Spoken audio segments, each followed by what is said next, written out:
Well, this will be my first video about my philosophical groundworks, and um, it will perhaps be one of the more important ideas I have.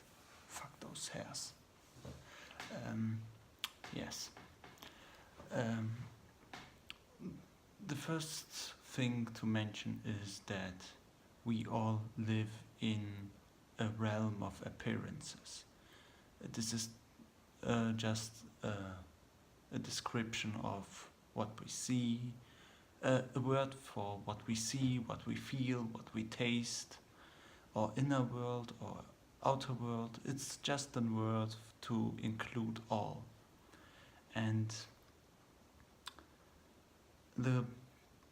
of course, the problem is how to arrive from appearance to knowledge. It's an epistemological question. And at this point, one could say that perhaps all of you know this theory of the matrix, that all reality is in truth fake. And the problem, of course, with such an view is that you have two definitions which exclude one another. The first is there's, well, this matrix theory I am elaborating now. The first is, of course, both deal with appearance. The first theory, or how one could say, or native or naive theory, is that all what we see is truth, and the matrix theory, of course, is that all we see is fake. But it's simple to disprove, because let's say all we see is truth. Or in a way, it's not simple to disprove, but it's simple to see how worthless the matrix theory as such is. Because of following argument. The first theory is that all we see is truth, and the second is all we see is falsehood. But the problem with the second, of course, is that if all we see is falsehood, there needs to be something different than falsehood, something which is righthood in a way. So either all is falsehood, or there is a kind of, well, either all is right, and in a way it is right, because all affects us. If we would be in the matrix, it would still affect us, and the only way out of the matrix is through the matrix in a way, because our appearance remains the same whether the matrix exists or doesn't. But the way out of it is always the same. Even if you can't go out of it, it has a simple name, it's reality. This means basically it's not like I prove that reality is truth, but it doesn't matter whether reality is truth or not, because we just only have this one. And of course you can go with the argument that perhaps only a part of what we see, what appears, is truth. But that's not right as well, because why should one not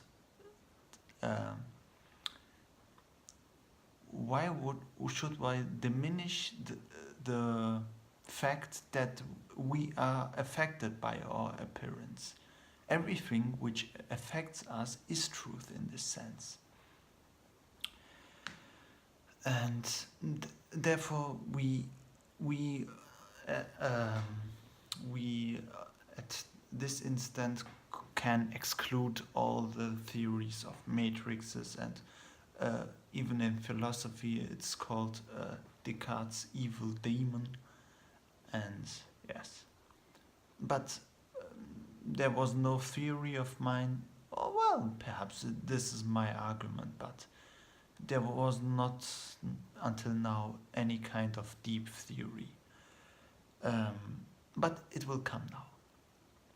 Okay, we have appearance. We know that appearance is the only truth. It's the only truth in the sense that it's the only thing there is really there. And there's nothing beyond or without it. There's nothing beneath it. So, fine. Of course, the question is now, how can one go from appearance to definite conclusions about the world? So one has to ask, what are, in a way, definite conclusions about the world? This is basically following. You have a big chunk of appearance. What appearance is, and I will elaborate later, but you have a big chunk of appearance, and the struggle is really to select a set of appearance and to make conclusions about this set of appearances. If you divide appearance in elements of attributes, and to make out of this set conclusions which do not contradict either the appearance or the conclusions in themselves. And this is basically the whole theory of science, in a way. It's perhaps not the whole theory of science, but you basically can reduce everything to that point. But of course, conclusions, or any kind of, in German one would call it Verallgemeinerung, every kind of abstraction in a way, serves one common goal. The goal is simplification. To give an example,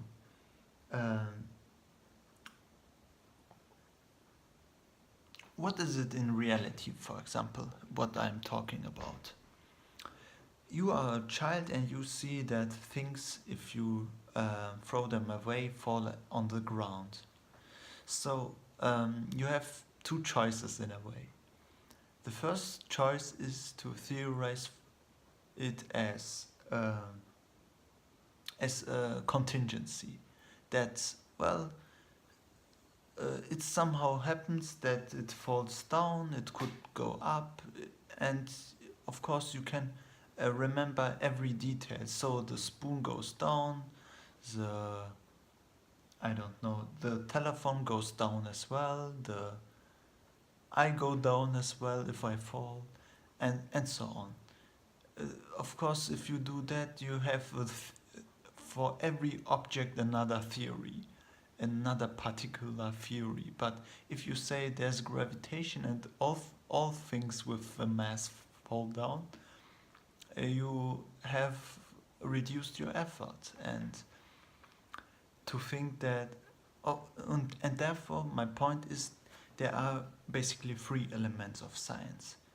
The first is selection. You select a set of things you want to derive conclusions of, or you want to make statements or abstractions about.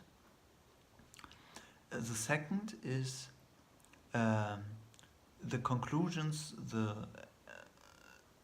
basically the essence of what you do should not contradict itself or contradict the matter. And the third is, of course, simplification. while you're doing it, your ultimate goal is to simplify reality.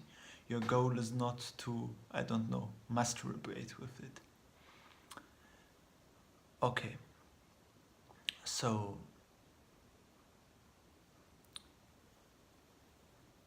um, well, perhaps at the next video I will look at my papers and go through them, but of course there's another thing. It's somewhat personal, but well, I say it because everyone will basically complain about it who looks at this. Basically, sorry, I am unfortunately a slow talker, and if I could be different, perhaps I would. And the second thing is, I don't put much effort in these videos. I do them just, basically I just speak, and and therefore they will not provide a high quality. But what one could be sure about is that I really spend time thinking about this content, and I think it offers a value even if I am really a bad talker and I'm basically really shit at explaining myself. But it's in a way at a certain degree also complicated. And